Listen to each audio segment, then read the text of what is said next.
Azung zalina kado tu Jishu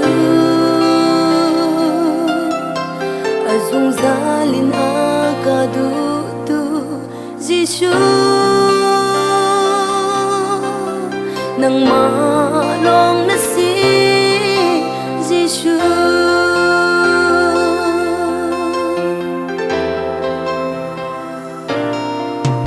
Azung zalina kado tu Jishu Azung zalina kado tu Jishu Nang malong na si Jishu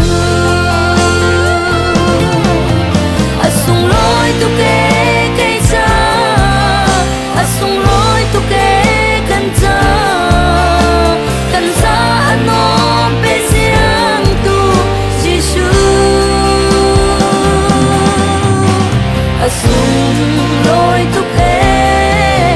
kay sa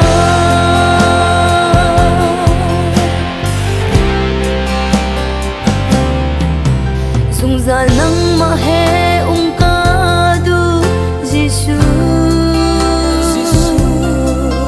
Sungzal ng mahe leng